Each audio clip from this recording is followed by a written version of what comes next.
Today's summer service topic uses imagery of the coast of Maine, beaches, seafood restaurants, and the ocean.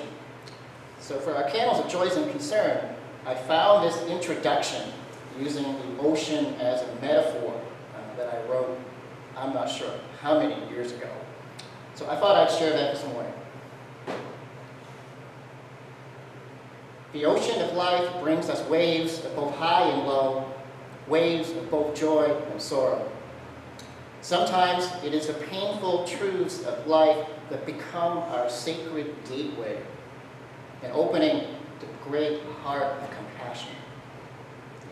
This awakening opens our being to the shared pain of the entire world.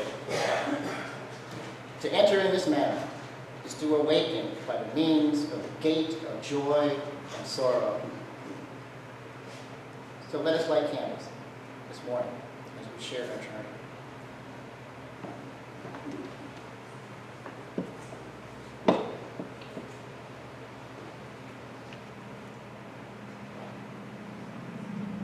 Well, I was talking to Linda on Friday, and I just mentioned that I had not heard any crickets yet this year at all. And in August is typically it's cricket month. So later that afternoon, I saw one fly by, just in the grass, heading into the field. So yesterday morning, I was riding my bike across the field about 11 a.m., and I heard a few crickets just in the distance. In the afternoon, by the time I came back, the crickets, the buzz of sound was everywhere. So it looks like the crickets are here. It's the sign of August in Worcester County. So this candle is for the crickets. It's day and night. They just will not stop until September.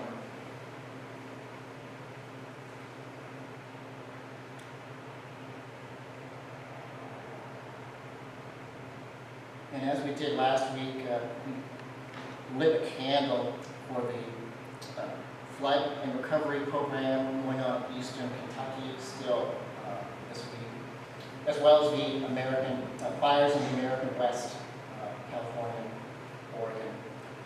So this candle is for the workers and people trying to assist the suffering in these areas.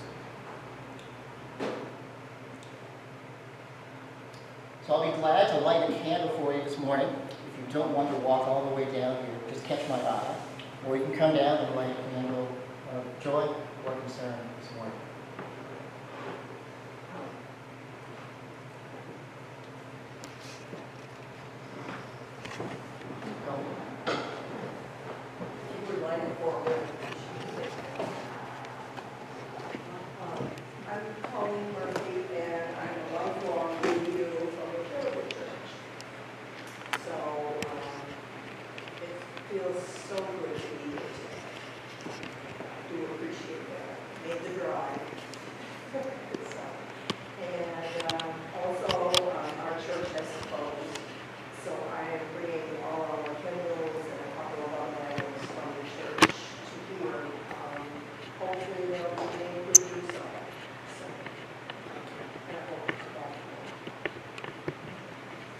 Thank you for visiting us, Tony.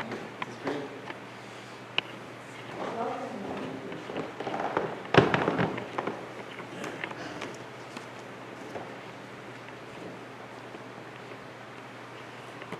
This is a candle of joy. We recently had the joy of going to Digby, Nova Scotia, where we had Digby scallops for dinner, and then we had Digby scallops for breakfast, with fried eggs on top. Life doesn't get any better.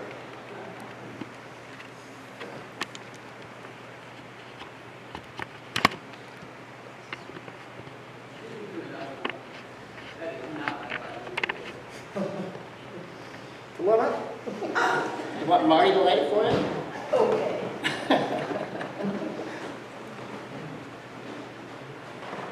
Show us where I stand. This is a candle of joy for being married to that dingbat for 46 years as of today. You see why I thought we were going to do something different. 46. Well, you just reminded me, you guys. You guys. Linda and I had an anniversary this week also. 20 years.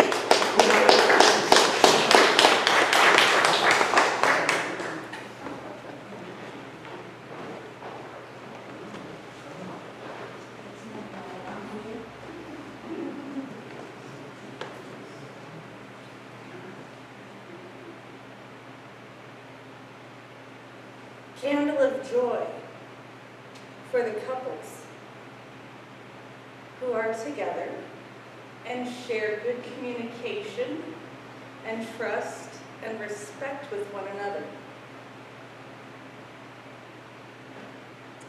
As we prepare to have another wedding in this church, we send all the positive vibes and love for them to have a successful union as well. And all other blessed events that happen here, may they be safe and sound. Yes, you said we light a candle for this is the candle of joy for our connectedness. Only from the church that closed. Those of us that are here from the congregational church that closed, and some visitors from other churches. I'm thinking of two hymns. One that we sang every week at the end of our service, "Blessed be the tie that binds," and then "We are one in the Spirit." So thanks to God that we are all connected. May the love that connects us grow ever deeper and stronger. And it was 1 year ago, Dale, that we had the large service last first week in August of a celebration of leave taking and the 200-plus year history of the First Church Congregational of Holton. And that was the big event just before we shut down again for COVID, as I remember. So we put a few photographs in this week's newsletter if you want to go back and take a look.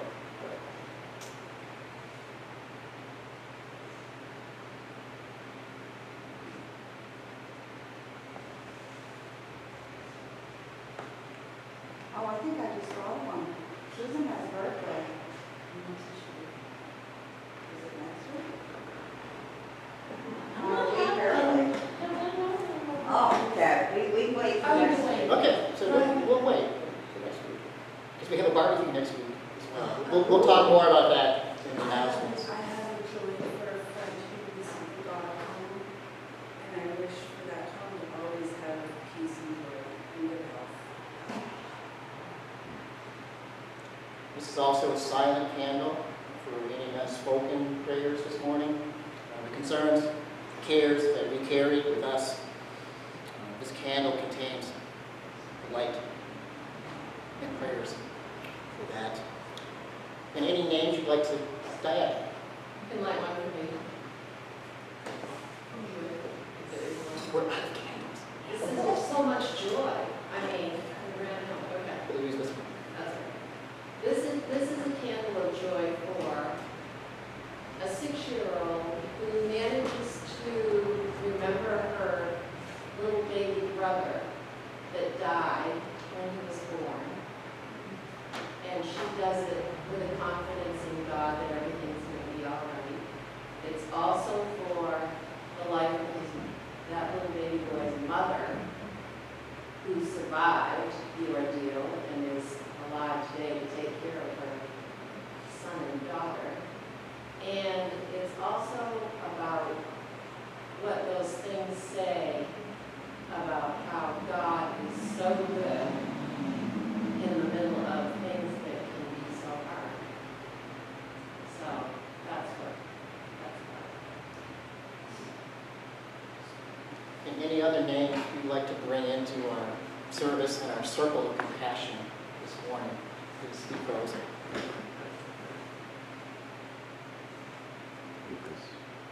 With Crooked and Cork.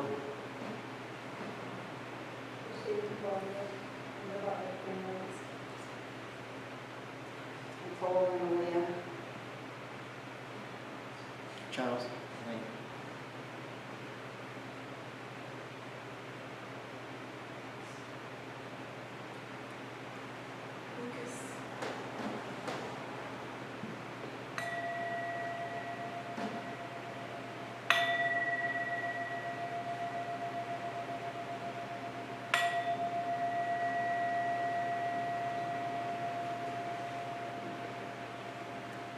For those concerns and these names mentioned this morning, we hold them in the light of love and compassion. May our group energy benefit all beings far and wide. May we be one in spirit this hour as we remember all these persons to whom we are connected and for whom we care. We pray that all may find wholeness, contentment, healing, and peace. Blessed are we all on this day. Amen. And blessed be.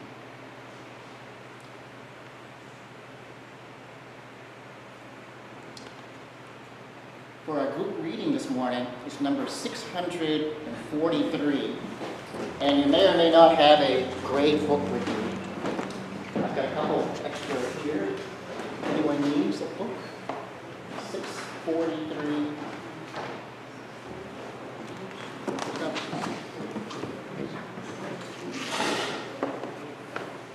Jake, This is, yeah. can you speak up a little bit louder with the traffic noise coming in through the door? It's hard to hear. Okay. This is a reading from Psalm 65. I'll read the bold if you read the italicized. Shout for joy. You make the outgoings of the morning and the evening to shout for joy. You visit the earth, watering it, making it very rich. The great river swells with water, filling the ridges, blessing the growth of grain. You crown the year with your abundance. The pastures are perfumed with the dew. The hills deck themselves with joy. The meadows adorn themselves with flocks. The valleys gown themselves with grain. They all shout for joy. They join in song. See some fans going out there. So I appreciate your candle this morning, Marty. It ties into today's talk on the Seagull Photobomb and price of seafood. If you've been to a seafood restaurant this summer, you may have noticed the inflationary prices on clams, scallops, haddock, and lobster. In case, in Marty's point, you may have gotten a better deal on yours. Linda and I recently ate and ordered a fisherman's platter, which is a sampler of 5 different seafoods, French fries, and coleslaw. Even though it was the most expensive item on the menu, we only ordered one, and we split it. This was our budget solution to the seafood problem. Plus, it was only half the calories. This week's sermon is titled, The Seagull Photobomb, which includes a story about a hungry seagull, the high price of seafood, and how embarrassment is sometimes a healthy corrective for our egos. Embarrassment is something everyone experiences from time to time, and while it may be uncomfortable when it's happening, in the long term, there can be benefits. So the title of today's talk is Seagull Photobomb. and refers to a news story in the summer of 2019 when the cost of lobster rolls on the coast of Maine hit an all-time high of over $20, a price even the summer tourists were sticker shocked by. This year, those prices sound almost nostalgic, as prices have topped out at, in some places, over $40 a sandwich. In early June, a 4.5-ounce lobster roll at Beale's Lobster Pier in Southwest Harbor was going for $41.99. The Portland Press-Herald Maine Sunday Telegram surveyed 16 lobster shacks and restaurants and found the average price was $30.54 a roll, though the sizes are not uniform per sandwich. Of course, tourists aren't the only ones who love a good lobster roll. So do seagulls, and that's where our story comes in.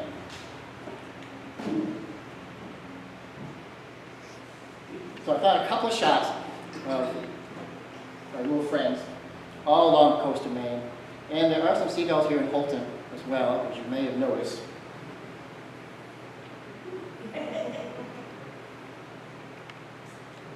And these guys are always hungry. So here's one zeroing in on some food. Looks like French fries someone left on the picnic table. Seagulls are an inseparable part of the coast of Maine experience. Beach, seafood restaurants, parking lots, any place where there happens to be food. And seagulls are not shy.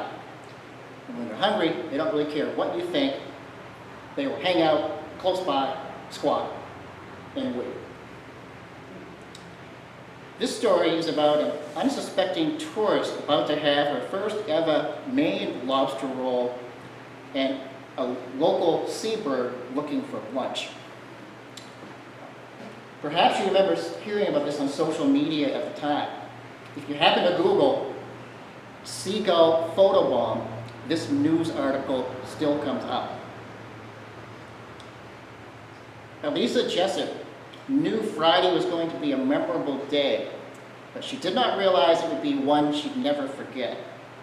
The 34-year-old Pepperdine University professor planned to finally visit New England, hitting some of the last 7 states she'd never been to, and to try her first ever lobster roll. What she did not plan for was capturing a now viral photo of a moment. A seagull tried to snag her pricey sandwich as she was lining it up for the perfect shot on her cell phone. I was really embarrassed, she said. You hear stories of people taking crazy Instagram pictures and hurting themselves, and I was like, oh my God, you are now that person, and you just wasted $21.50 for the picture. Jessup started her lobster roll quest on Friday afternoon, renting a car after wrapping up a work conference in Vermont and beginning her New England road trip. After a few Google and Yelp searches, she made her way to Fox's Lobster House in York, Maine, buying her $21.50 lobster roll, and then walking over to the water to take a picture. It was the most picturesque place, Jessup said. You're standing on the seashore, overlooking the lighthouse. I don't really take a lot of food pictures, but I knew this one needed to be documented. She spent about 20 seconds framing her Instagram shot, maneuvering her hands and holding the lobster roll in the perfect position so her phone could capture the sandwich and the Nubble lighthouse in the background. Jessup said, as she took the picture, she felt something rustle in her hand. She immediately thought she'd dropped the lobster roll. That's when she realized a seagull had swooped in, and I hadn't even seen it coming. They really are quite a smart bird, and it all happened so fast. And before she had time to shoo the bird away, Jessup said it was already feasting on the lobster roll with all of its friends. As she walked back to the lobster shack to get another roll, she flipped through her camera roll and burst into laughter, realizing the only photo she had was the exact moment the seagull had swooped in to steal her sandwich. posted a picture on Twitter saying, "This is why we can't have nice things." Within a half an hour, thousands of people had liked her post, which had almost 200,000 likes on Twitter. Jessup went back to Fox's and paid for another $21.50 lobster roll. But this time, she sat in a different area to enjoy a sandwich, which she said was an awesome treat and well worth the money, even though she had paid for it twice. She asked another customer to snap a photo of her so she had proof that she had actually eaten a lobster roll. And aside from a funny story and laughter she personally got from her lobster roll mishap, Jessup said the experience has showed her that sometimes people just need a good laugh. She's also embracing the possibility of now being known as a Seagull Picture Woman for the rest of her life. There's a lot worse things I could be known for. And if that means I can get free lobster rolls, from people who recognize her, and give her a free lobster roll. If I can bring a little laughter into people's lives, then I think it was worth it. It's a good thing. So here is the famous shot.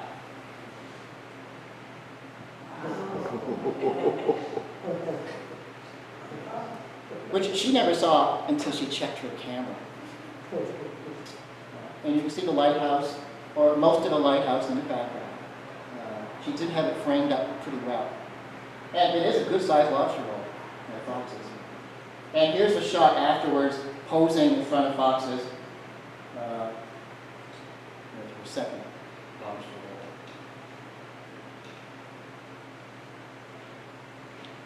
roll. Her first reaction to the whole incident was embarrassment. This is just the sort of thing you spend your whole life trying to avoid. Play it smart. Don't do anything too embarrassing in your life. Martha Newman did a series of sermons. She was my predecessor here at UU Holton back in the 1990s. And she did a series of sermons on emotions, like fear, astonishment, exuberance, and one of the sermons was on embarrassment, which seemed like an interesting emotion to select out of all the possible human emotions. She told a few embarrassing personal stories about her own life and her own family, and then she discussed the spiritual benefits of being embarrassed from time to time. I don't have the notes from that sermon. I'm still looking. But I found it amazing that of all the sermons that Martha gave here at Holton, over 20 years ago now, I still remember the topic or the title of that sermon on embarrassment. So here is my short outline of 4 benefits of embarrassment, or how to keep the ego in check when you may have lost track of it. Number 1, embarrassment can help wake us up. Children's book writer Mary Rose Wood says, "There is no alarm clock like embarrassment." When we find ourselves in an embarrassing situation, we find our personal self exposed in a new way. And suddenly, we wake up and become aware, sometimes for the first time, aware of something hidden, unconscious, or something we've been avoiding. Embarrassment is abrupt, and it's never scheduled. But just because this is so, makes it even more effective to dislodge us from long-held patterns of belief and behavior. Suddenly, that which was hidden is now visible to anyone who might be looking or happen to check a social media feed. Suddenly, we have lost control of what we were trying to project about ourselves or our brand, and public perception for us is now up for grabs. This is the ego's worst case scenario, The ego likes to present the best version of our created self. Embarrassment kicks out all the personal props and shows how we look in our most unflattering and flailing moments. So this leads to number 2. Embarrassment keeps us humble. It keeps our hat size under size 10. You don't want your head getting too big.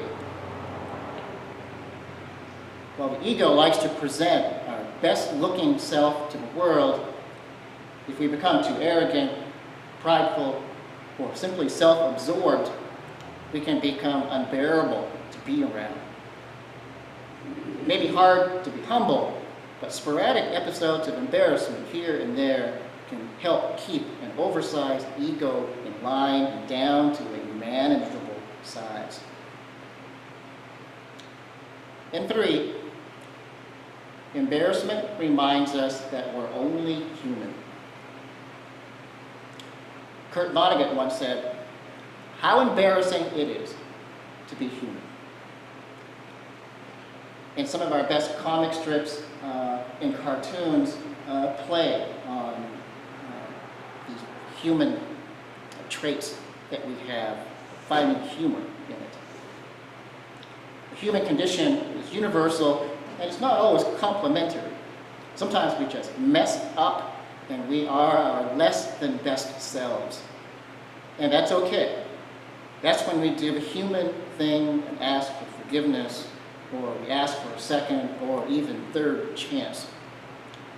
We try to improve and be better, more loving, more patient, more enlightened, and we move on. And number 4, embarrassment helps us to laugh at ourselves. Embarrassment helps us to maintain a healthy sense of humor and helps us to not take ourselves too seriously. Besides, all of us can use a good laugh once in a while. Life is hard enough as it is. You don't need to unnecessarily add to it. So to end today's talk, take another look at our little seagull friend. He's just trying to make the best of it like we are. Take a good look and smile. And the next time you see a gull on the coast or a local parking lot across town, why not consider sharing just a bite of your meal with a hungry little bird? Maybe not the whole lobster roll, but maybe just a bite. Don't be embarrassed or feel like you need to explain yourself if someone sees you doing it. It's a good thing to do. And that concludes our talk for today.